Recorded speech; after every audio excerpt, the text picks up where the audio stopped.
Abrindo a quarta rodada do Brasileirão, o Ceará ganhou do Vasco com um embalado Pedro Raul.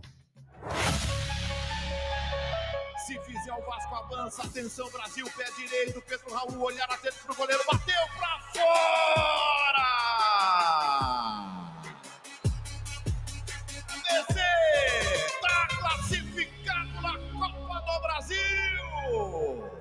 Pedro Raul passou pelo Vasco sem deixar muita saudade. Mas o mundo dá voltas. Agora ele tá em alta no Ceará e decidiu contra o ex-clube. A lei do ex não falha!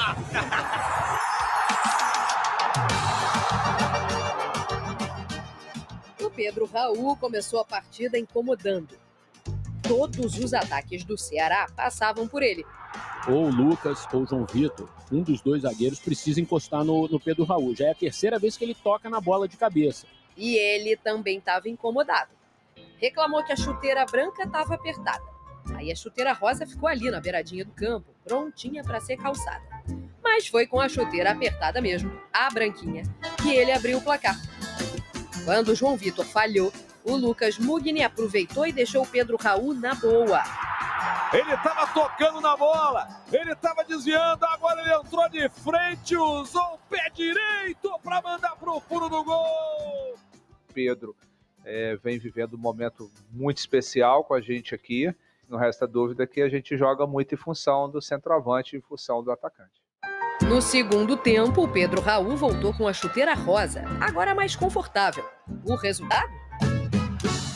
Gol de novo. A bola ajeitada pelo Raul. Gol do Vozão! Segundo dele no jogo, o quarto dele no Brasileirão. Seria o artilheiro isolado do campeonato se não fosse o gol do Verratti para diminuir o placar. Se tem Pedro Raul de um lado, tem Verratti do outro, ele também deixa a sua marca. Vitória do Ceará por 2-1 na conta do Pedro Raul, para fazer valer mais uma vez aquela velha história. A lei do ex não falha!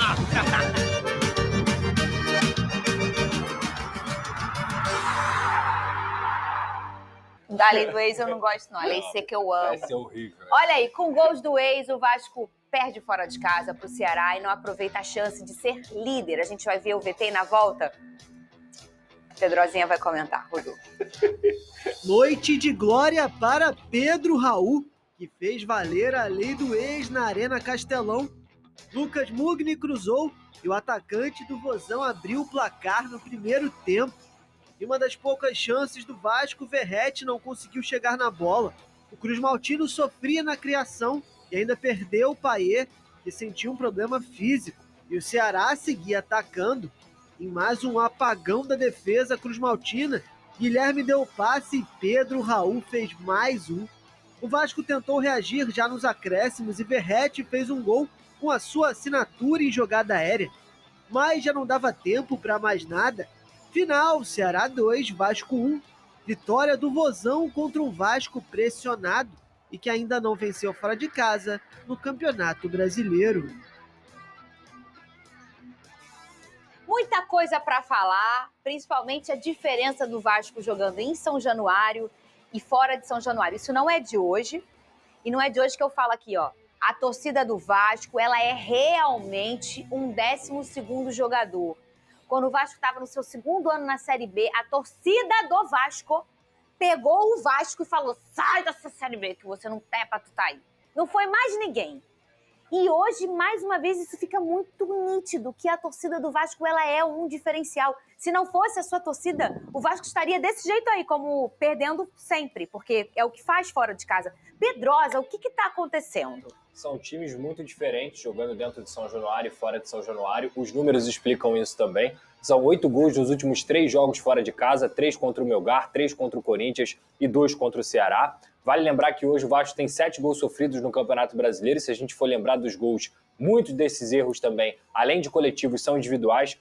Contra o Santos, o Paulinho entrega a bola no pé do Tiquinho, o Barreal vai lá e crava. 2 gols contras, Hugo Moura e João Vitor. Contra o Corinthians, o João Vitor também cai completamente perdido ali no lance em que o Memphis acaba indo na cara do gol.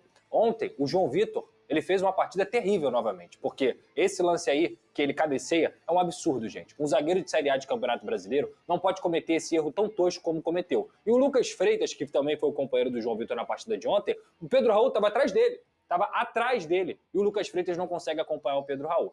Mais uma vez, lançamento na área, João Vitor fica olhando e aí o Pedro Raul faz o segundo gol para tornar a história do jogo ainda mais cruel para o torcedor vascaíno de ter tomado 2 gols do Pedro Raul. Só que assim, se for olhar o lado coletivo, o Vasco não jogou absolutamente nada no primeiro tempo. Foi uma postura terrível do time do Carille. O senhor Paê, a revoar, tchau, um abraço, não joga nada quando joga como titular da camisa do Vasco da Gama, só consegue jogar ali os 20 minutos, aparece aqui, faz uma graça ali, mas quando inicia, que precisa chamar a responsabilidade, quando precisa ser a válvula de escape que o Felipe Coutinho estava sendo muitas vezes na saída de bola, não jogou absolutamente nada. E é -1 sem bola, porque não marca, finge que cerca. Na direita, o Garré também sentiu a sequência de jogos que ele teve e não jogou nada. Na esquerda, o Nuno ficou sobrecarregado e teve que sair no intervalo porque estava muito cansado também.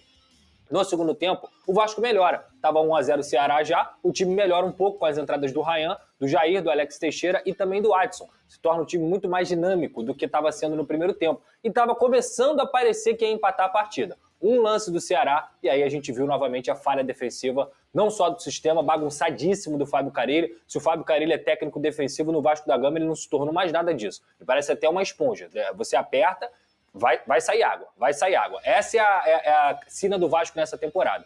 E aí, logo depois, mesmo com o time jogando um pouco melhor no segundo tempo, o Verratti até cabeceia, ainda tem alguns minutos ali, o Vasco tenta criar algumas chances, mas muito mais na base do desespero do que na organização.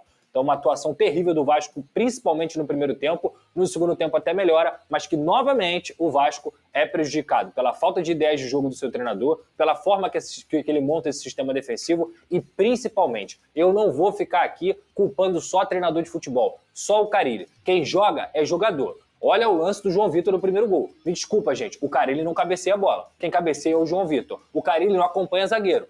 Quem acompanha é o Lucas Freitas. E se for olhar o Campeonato Brasileiro inteiro, é cheio de falha individual. Falha técnica que um jogador de Série A que ganha muito bem, não é pouco não pode cometer, na minha visão, dentro do Campeonato Brasileiro. Então o Vasco ontem foi uma bagunça no primeiro tempo, melhorou ofensivamente no segundo tempo e continuou a bagunça no sistema defensivo com a cereja do bolo, que sempre vem sendo as falhas individuais dos seus atletas. Não tem técnico que dê jeito nisso não, tá? O que é? Peraí, Vini, aqui, ó. O que é uma foto pra acalmar o Pedrosa? Hã?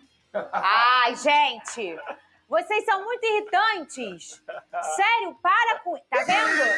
Fica de amizade com eles mesmo. Fica você de amizadezinha com eles. Olha o que eles fazem. Ele fez isso ontem. O que ele faz isso aqui?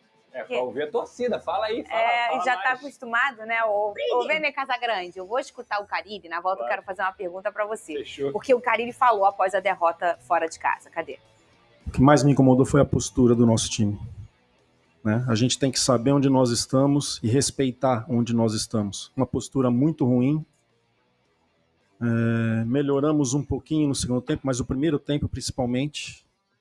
Uma postura muito ruim, um jogo lento. Não tratamos o jogo como uma decisão como tem que ser. Venê, o Pedrosa trouxe aqui dia a dia o termômetro da permanência do Carille. E chegou na semana passada e falou, Fernanda, olha só, o importante é ele fazer uma partida contra o Puerto Cabello e contra o Sport, né? Venceu as duas. Aí ficamos, será que foi? Será que não foi? E agora, o Vene Casagrande, o que você acha da situação dele? Porque essa não foi uma boa apresentação do Vasco, mas o Pedrosa trouxe um recorte aqui que tiveram muitas falhas individuais. Isso aí depende do treinador, perfeito? Só que a sequência do Vasco é muito pesada, Vene. Eu queria que você me desse a sua opinião em relação a essa manutenção do Carille. Você acha que ela vai acontecer? Qual você acha o futuro do treinador? A minha opinião é a mesma. É opinião, né? É a minha opinião. Bem antes desses 2 jogos aí. O Carille, ele tem prazo de validade do Vasco da Gama. Sério, Vene? Para mim, não vai demorar para ele ser demitido. E eu vou ser bem sincero. Olhando a sequência que o Vasco da Gama tem pela frente, o Paquito terminou o bom VT dele dizendo o Vasco continua tendo dificuldade longe de São Januário. Você falou isso no seu discurso. O Pedrosa mencionou muito bem que o Vasco encontra dificuldade quando não joga em São Januário. E a próxima sequência do Vasco da Gama é Flamengo no Maracanã, campo neutro.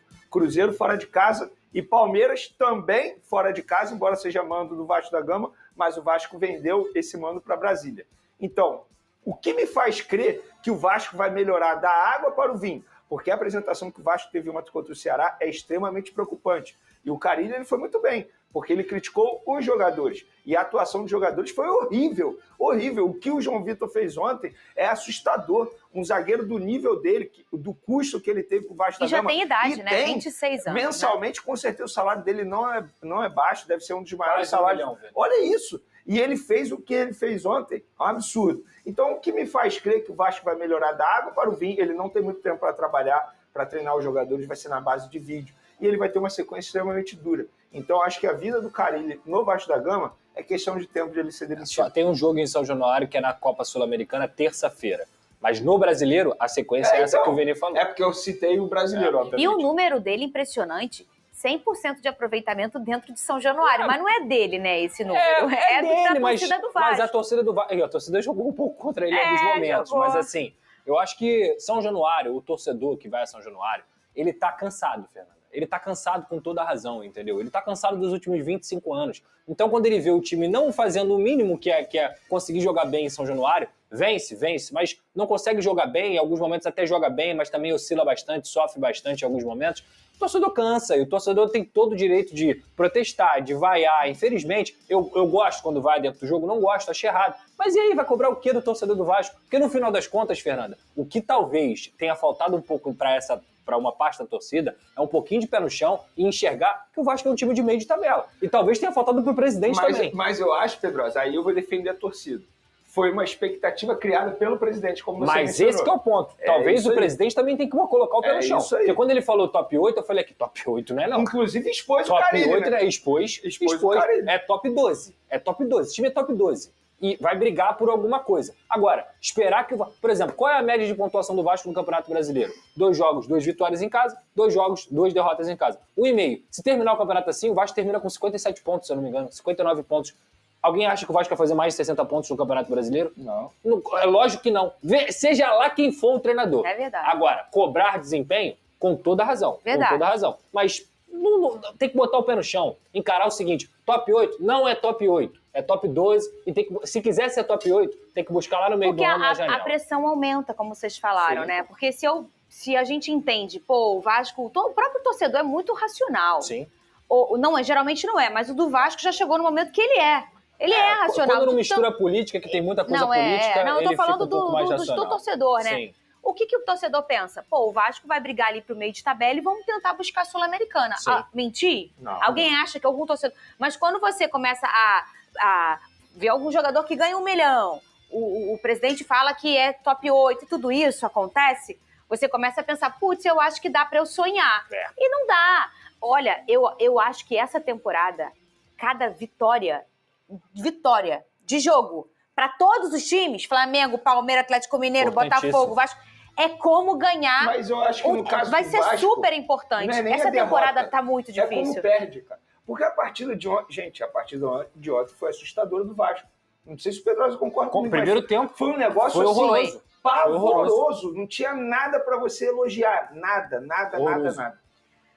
E sem o Coutinho piora. Piora mesmo. É porque tem uns que é a espinha, né?